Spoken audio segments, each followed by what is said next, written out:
What's going on, everybody? It is the Gary Lee Show. I'm Gary Lee. So I'm doing this on the fly. I'm trying to record as I record the thing with the Paris. Listen, if you're not watching this, you could be. And I'm trying to record as I record on two separate. If it doesn't make any sense, it's because I'm not explaining it well. Look, I'm hot. I'm very, very hot. I'm recording this in a car. It's 100,000 degrees outside right now. I've been sitting in this car for the last 20 minutes with the air conditioner blasting, cooling down this car, cooling down my body. And the second I turned the air conditioner off, I felt the temperature just spike up about 15 degrees. It's fucking terrible. This phone's gonna overheat.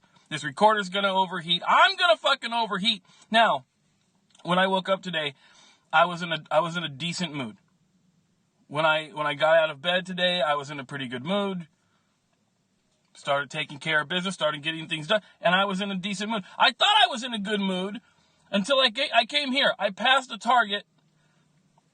Look, when you're having like a bad week, sometimes I don't know if it's God or the universe or what, but you will be rewarded for some of your hard work. You will be rewarded in the form of watching other people embarrass themselves. I'm driving in the parking lot. I pass the Target and I see this girl. She has a cart just full of stuff. Like she just went grocery shopping.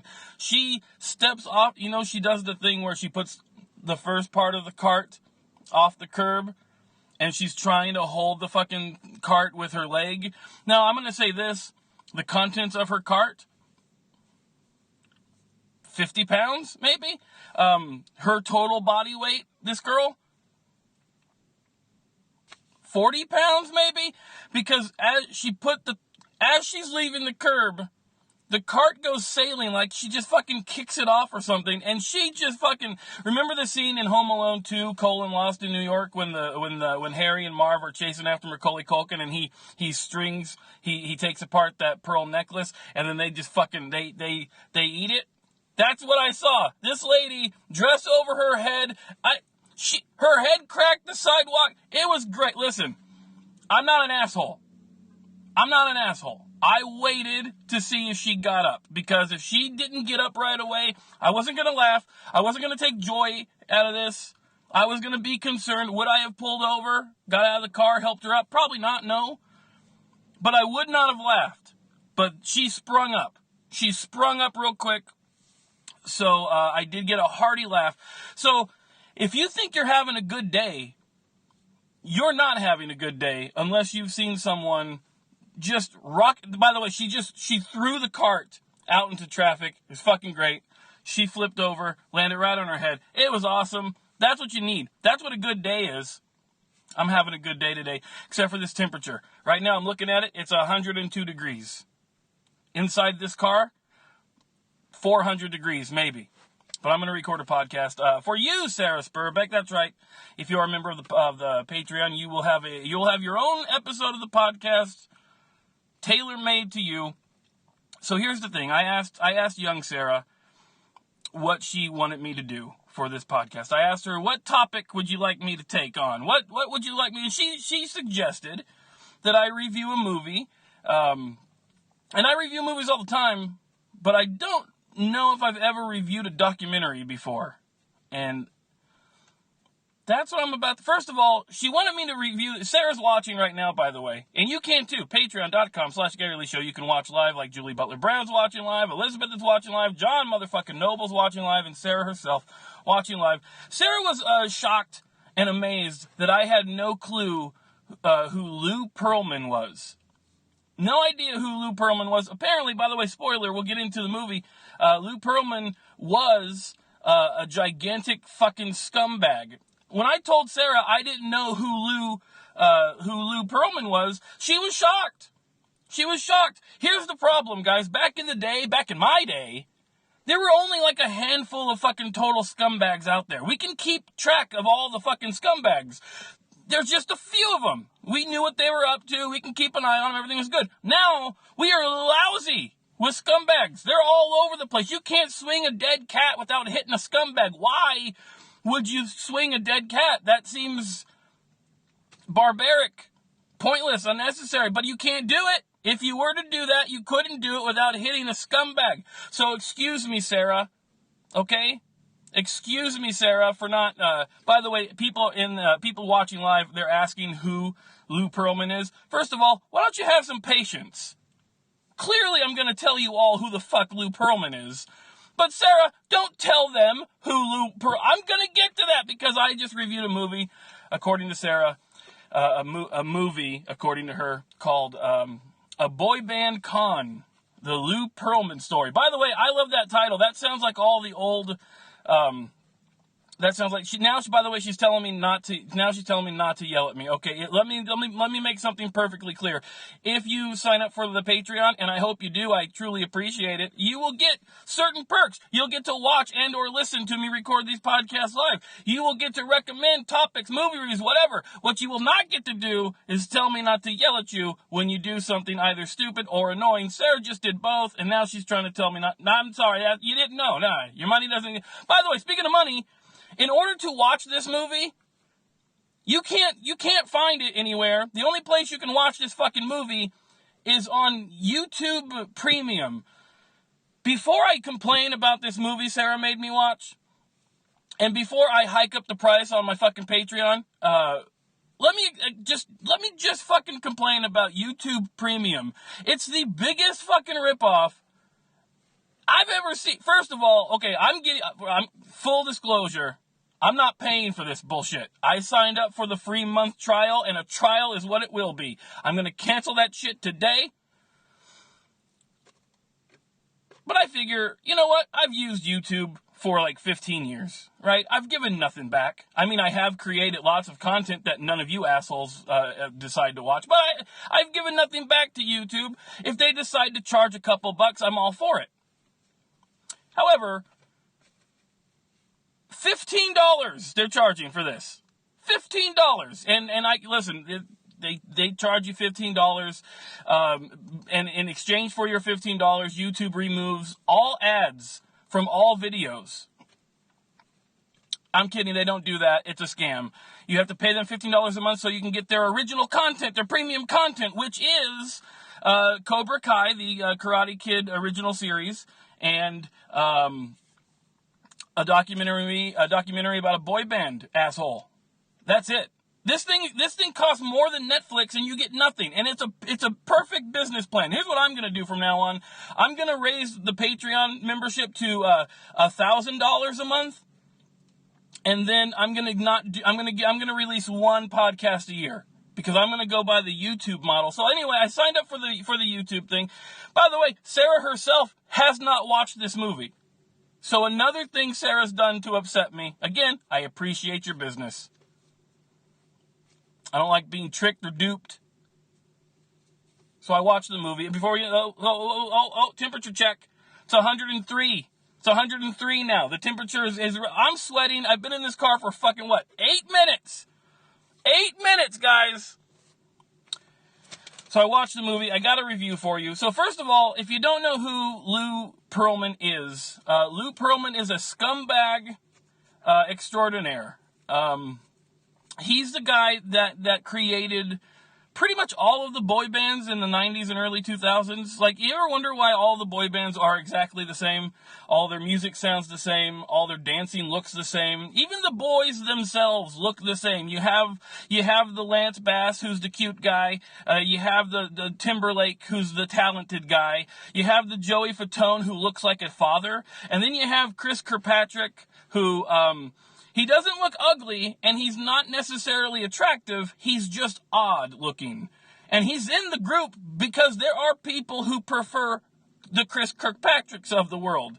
You don't know why you feel the way you feel when you see him. You either hate him or you like him. You're either attracted by him or not, but you cannot explain why you feel that way. But he's in there. They're all the fucking same. And the reason they're all the fucking same is because it's one fat Jewish guy in Florida who puts all of these people together. It's one guy sitting in an office in Tampa who handpicks and selects these different boys to put in the boy band. It's honestly, they got like a factory in Tampa where they just crank out the boy bands.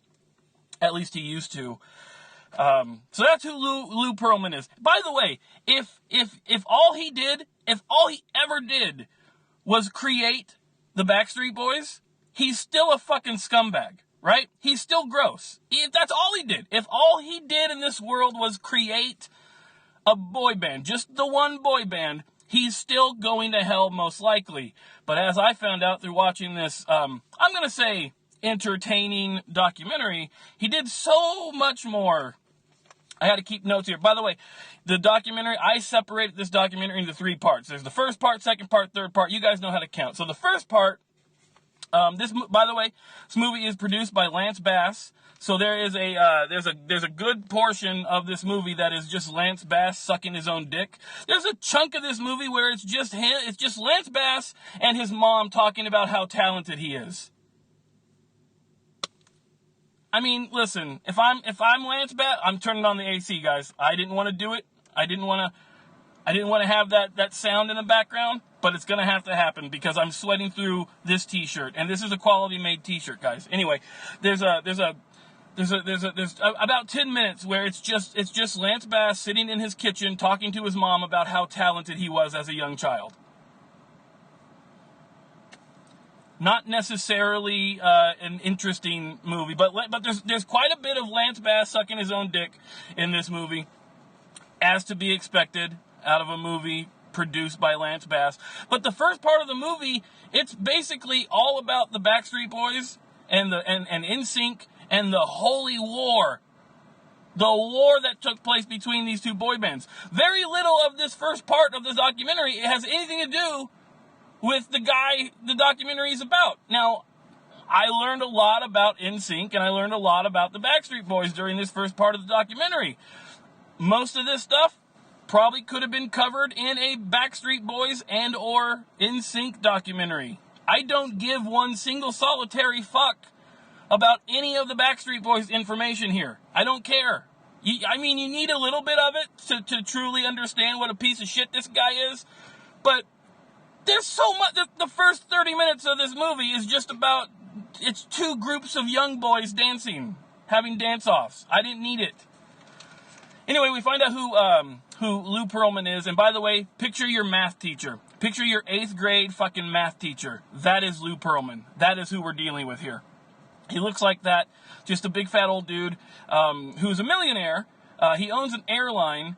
And here's by the way, here's how this dude's mind works. He owns an airline where he's leasing out jets to other people, and he leased out a jet to the New Kids on the Block. If you don't know who the New Kids on the Block are, stop listening to this, stop watching this, go fuck yourself. Because listen, full disclosure, I was a big New Kids on the Block fan when I was a young child. I didn't know any better. Did I have the New Kids on the Block t-shirt? Sure I did. Did I collect the New Kids on the Block trading cards? Yes, I did. Did I have a favorite? Yes, it was Jordan. It was Jordan. Did I have the New Kids on the Block dolls? Yes, I did. Did my father worry about me? Probably. But as he's leasing the New Kids on the Block these jets, he's like, how do these children have enough money to lease jets from me? And that's when someone told him, oh, yeah, they make like $5 billion a day dancing for preteen girls. You gotta get into that business. And just like that, Lou Pearlman says, okay, cool. I'm not going to lease jets anymore. I'm not going to have my own airline anymore. Instead, I'm going to create all the boy bands. Instead of leasing people jets, I'm going to make a bunch of 13-year-old girls wet. That's what I'm going to do, because it's money. So what does he do? He decides he's going to hold auditions. And he's like the Pied Piper of prepubescent boys. They're coming to him, and he's selecting which one's going in. Justin, you're in. Howie, you're in. And the first band he creates is the Backstreet Boys, and you know them. They're it's mega hits. They're just gigantic superstars. They make tons of money. And this is how. Okay, as this goes on, you're gonna find out what a true piece of shit this Pearlman is. But he's also much smarter than you and I, because he said, "Hey, listen, we got a good thing here with the Backstreet Boys. You know what happens when you have a good thing? Somebody comes up with a rip-off good thing. Somebody comes up with something that's similar to what you did, but not as good as." So he came up with the idea. he's just going to make his own ripoff. So he created NSYNC. So while the Backstreet Boys are backstreeting it, whatever they're doing, he's also working hard in the laboratory, working on the NSYNCs. And also, Lance Bass his feelings are hurt because the whole time the Backstreet Boys are doing their thing, he's molding the NSYNCers, right, into being the next Backstreet Boys, but he's keeping it secret. He doesn't want the fragile egos of the Backstreet Boys to be broken down by them finding out that there's an NSYNC. So he keeps it secret. He hides them away. And they keep working, and they work their abs to the bone. Our abs bones, they're muscles. They're working, and they're tired, they're burnt out, and the Backstreet Boys says, you know what, we're taking a break. We don't want to sing today. And that's when Lou says, but guys, you have this Disney Channel special. They just made $5 gazillion that afternoon. They don't need a fucking Disney Channel special. So they say, you know what, we're out, Lou. We don't want to do it. So what does Lou do? Lou goes to the NSYNCers. He gives the Disney Channel special to the NSYNCers, and we're off to the races, baby. Now, NSYNC is big, Backstreet Boys is big, and Lou is a fucking evil person. Lou starts pitting them against themselves. These two, it could have been... Oh, God, hold on. Bullshit. Gotta start the goddamn car. We could have had an actual physical fight between these two bands. He got them to hate each other so bad because he knew the competition would make them better. He also knew that he controls everything. Okay, here's where it gets weird. By the way, this is the first 30 minutes of all this stuff. They're making millions and millions of dollars for months and months and months, and all they're getting paid is $35. I think they said $35 a day. Yes, their hotels are paid for. Yes, their travel's paid for. All the food's paid for. But they're making $35. Fucking Justin Timberlake is making $35 goddamn dollars a day to be an NSYNCer. That's some horse shit. That's some horse shit. So they have something called the check presentation dinner. At the end of this long run of NSYNCing and backstreeting, he invites all of his little boy toys to this nice restaurant, and he presents all of them with a check. And they're finally going to get paid what they think they've earned. And now they've got dollar signs in their eyes. These people, they know that they've sold millions of copies of albums. They know that they've sold millions of dollars in merchandise. They can't imagine what's going to be in this check. They only got to split that shit 4 ways, 5 ways. Going to be great, right? They open up the check, and they each get $10,000. Now, to you and me, $10,000 sounds like a shitload of money. What would I do for $10,000 right now? You don't want to know. I don't want to tell you what I would do for $10,000 because I would be arrested for the crime that I would be willing to commit for $10,000. That's a lot of money. But it's not a lot of money when you've made some other guy billions of dollars at this point. So now Lance Bass, by the way, Lance Bass came up with the name NSYNC. Lance Bass came up with the album title No Strings Attached. Lance Bass is the one that figured out something wasn't quite right with this Lou Pearlman guy. Something tells me if Timberlake produced this documentary, the story would have gone a little differently. But according to Lance Bass is the goddamn genius, and Lance Bass is the fucking he's the creative genius behind all of this. So they figure something's not right. And that's when the lawsuit happens. The Backstreets and the NSYNCers, they take Lou Pearlman to court. They're suing his ass. This is the best part. Lou Pearlman's lawyer is the same lawyer that Casey Anthony had. You know what that means? That means he's good at his job. Very good at what he does. So he countersued, and they signed bullshit contracts, basically, guys. These people didn't give a shit about the contracts. They just signed whatever, and they were happy to get it. But they split. So the Backstreeters are gone. Lou has now lost. Oh, he's much more than a crook.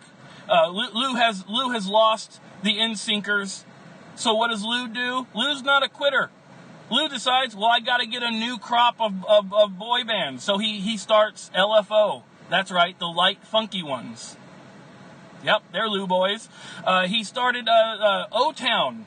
Didn't even know that was a thing. I didn't know that existed, but O-Town starts that.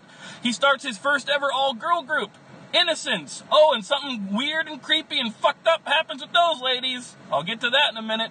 He starts, he gets involved with Aaron Carter. Oh, he crazy too. We'll get to that in a minute.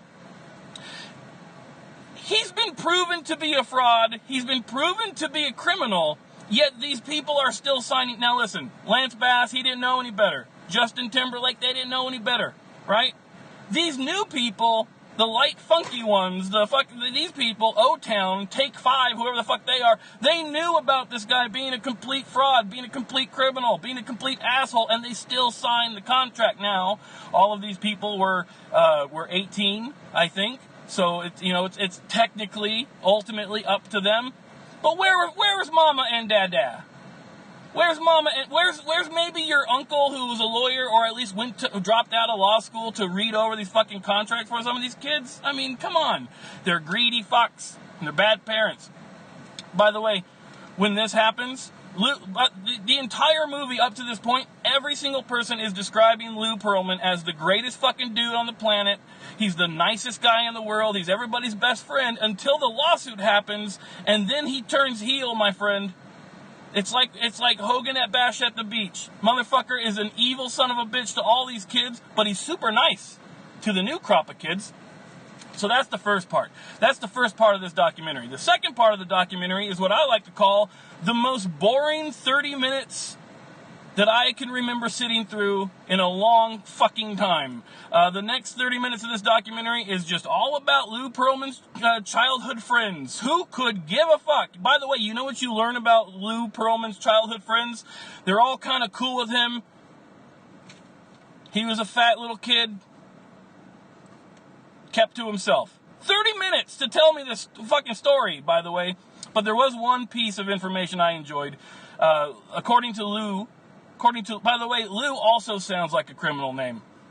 Don't go by Lou if you want people to trust you. I already don't trust people named Lou, and I don't even know the motherfuckers. But so, according to Lou, he set up this scam when he was a child. He's like 9 years old, where he bought somebody's paper route for $500, and then he started buying other children's paper routes for $500 each, and then he would hire other kids to do all the work, and he would collect the money and pay. He started a baby Ponzi scheme. It was a little baby Louie Ponzi scheme, so it was his first crime. And then the documentary tells you that that was a lie. Not only does Lou commit crimes left, right, and center, he also lies about crimes he wished he could go back in time to commit when he was a child. This guy's fucked up. This guy is all kinds of fucked up. But it gets worse. Because after that, we got the final part of the documentary, part 3. Okay, this is where we get a lot of interviews, a lot more interviews, specifically with Aaron Carter. The only person in this whole documentary who's taken Lou's side is Aaron Carter. Now, I'm not going to say too much about Aaron Carter. I'm not going to shit on him too much because I honestly, I don't know anything about Aaron Carter except for he dunked on Shaq, which is fucking impressive. Shaquille O'Neal is a huge guy. And according to my sources, Aaron Carter dunked on him. That's pretty impressive. Physically, that's impressive. Also, and I only know this from watching this documentary today, Aaron Carter is Fruit Loops crazy. He's fucking nuts. The amount, he cried immediately. They said, "Hi, Aaron, how you doing?" And he starts bawling. He refers to Lou Pearlman as a gummy bear. He calls the guy a gummy bear. What? That's not what? He's the only one defending this guy. By the way, Aaron Carter, if you're listening, big fan of the podcast, big fan of the live stream, it's been proven. It's been proven in a court of law that he did these things. Not all of these things. We'll get to some of the stuff he didn't actually do, I don't think. But so Aaron Carter's there. He's crying, calling him his gummy bear, doing all that stuff. Then some more information comes out about Lou. Lou had a bunch of interests in life. Music was one of them, obviously. He loved food. The documentary goes in great detail about how much he loved food. Because, you know what? When you're making a movie about you're making a documentary about a fat dude, you want to drive the point home that he loved food. A big chunk of this documentary is just dedicated to how much a fat guy liked to eat. No shit. This is why we watch documentaries, people, so we learn a little bit. But apparently, a couple of things that he also liked to do were young boys. Now, when I say young boys, I don't mean 10-year-olds. He would hire the Timberlakes, all above board, legal, 18, I'm assuming, and he would give them massages and stuff. He would ask nicely to see them with their shirts off. He didn't force. He asked nicely. And when he had an investor asked to suck the dick of the lead singer of LFO, listen, Lou's a good guy. When one of his investors asked nicely if he could be allowed to suck the dick of the lead singer of LFO, Lou knew that the lead singer of LFO might be nervous about that, so he offered to help him practice sucking dick so that he would be ready and he wouldn't disappoint the investor. Lou's a good person. So none of that weird sexual stuff was technically illegal, unless you count all of the cameras he had throughout his home, including the camera he installed in the tanning room, where, remember what I told you earlier, he had his first girl band, Innocence? Well, he said, hey, you know what, ladies? You know what's going to make you look good? You know what? Hey, ladies, you know what you can sing, you can dance, you're beautiful, you're just like the Spice Girls, but you know what you can do that the Spice Girls will never be able to do? Get a tan. So why don't you guys get naked? Totally, by the way, again, all legal adults. However, why don't you go ahead, come in my tanning room that most definitely does not have a camera, and why don't you guys get naked and get a little tan? I'm Lou. I'm Uncle Lou. Everything's cool. So he recorded these girls getting naked, and then he would invite the boy bands to come over and say, hey, after we're done practicing for 18 hours, he made these fuckers practice for 18 fucking hours. After we're done practicing and you get all sweaty, you want to watch my girl band getting naked? What the fuck? He's gross. By the way, I forget her name, but the lead singer of Innocence, the girl band, she kind of got wise to all of this. And when she wanted to break up with him and break the contract, Lou wanted her to sign some sort of non-disclosure agreement, meaning she can't rat on him for being a gross person, and she refused to sign. And that's when Lou gets extremely creepy, because he says, cool, don't sign it. Just so you know, though, I do have an insurance. I have insurance on you, and if something were to happen to you, I would get a lot of money. Again, you don't have to sign this paper. It's all up to you. But also know that I have insurance out on you, and that if you should, I don't know, perhaps fall off a goddamn cliff one day, I would have money for that. To her credit, though, she didn't sign. Fuck Lou, right? Okay, so if you think at this point Lou's a big piece of shit, you're right. Lou is a big piece of shit, unless you're talking to Aaron Carter, who fucking loves this dude. After the boy band stuff, he got out of the music business, and he bought TCBY, that's the ice cream place. He bought Chippendales, that's the male stripper place, and 100 other companies. This guy bought 100 companies. He bought 100 companies. That's how much money? He bought 100 companies. And then remember earlier when I told you that the reason he came up with this whole idea to start NSYNC and Backstreet Boys is because he leased a jet to New Kids on the Block, and he had his own airline? Well, guess what? He did have his own airline. The problem is he didn't have any planes. He never did. But when he told random old people that he had a bunch of planes, they're stupid and old, because you know what, once you hit 65, you're done. They gave him a bunch of money to be their investors. He would sell them on the fact that, hey, guess what, you can own NSYNC. You own a little piece of, you own Justin's pinky finger. You invest in my airline that totally has planes, and you will get to own a little bit. You will get to own a little bit of NSYNC and the airline, mostly the airline, but you get to own a little bit Every time Howie gets a haircut, we'll mail you a little bit of his hair. That's how much of the, not a lot of NSYNC, not a lot of Backstreet, mostly the airline that totally has. By the way, he would take pictures of his planes in the air. You know how he did that? Oh man, this motherfucker didn't need Photoshop. He had a model airplane and he would hold and then take pictures of it next to an airport.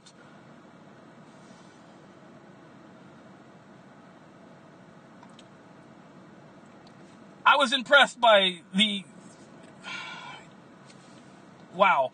Okay, so apparently that's illegal. By the way, if you didn't know that, that's illegal. You can't get investors to invest in your airline when you don't have an airline. That's illegal. Called a Ponzi scheme. To taking some people, their money and paying the other people money, and then need more money, so he suckers in more old people. And this is the part of the documentary that's extremely sad, because you get to see a bunch of old fucking people who got cheated and scammed by this motherfucker, basically saying, "We have no money. I have exactly $0 because I thought I was purchasing Justin Timberlake. I'm 80 years old. I'm gonna die penniless because I thought I was gonna get to own Joey Fatone at some point, but I can't now because that fat dude just fucked me over big time. There was no airplane." So he goes to prison, right? First he goes on the run. He's spotted in Dublin. He's spotted in Rio. He's spotted in Rio de Janeiro. I don't know if those two places are different or not because I didn't study in school, but he's globetrotting. He's globetrotting all over. They finally catch him because he's eating breakfast next to a bunch of FBI agents. I don't know what's dumber here. The fact that this dude is on the run and he's just openly having breakfast, or the fact that the FBI are so fucking dumb that they're having breakfast next to the guy they're looking for and they don't realize it. They didn't realize it until they got photo evidence of their fucking dude sitting next. They were next to him. The next table. Anyway, he goes to prison. And he's very sad because he's one of those liars that's like, he really lies. Like, once you, and this is true, guys, maybe you can call this an acting lesson, an acting technique, but if you only need to convince one person of your lie, and that's you. Once I believe my bullshit, so easy for me to sell you on my bullshit. Why would you not believe me? I think I'm telling the truth. He thought he was being framed. When he's in prison, he's making collect calls to all these former friends that he's already burned. And he's saying, "Hey, when we get out of here, I'm going to plan a big party." And his friend on the other line's like, "Yeah, okay, yeah, keep me posted." You're not getting out. You're in jail. He honestly believed that somebody is framing him. He admitted to doing the crimes, but also thinks he's been framed for the crimes. He might have been a little bit insane, just a tad bit insane. He dies in prison. We lost him in prison. He never found, just like OJ, he never found the real killer. He never found the real criminal. He died in prison of heart failure not long ago. We lost Lou. And there you have it. And people, by the way,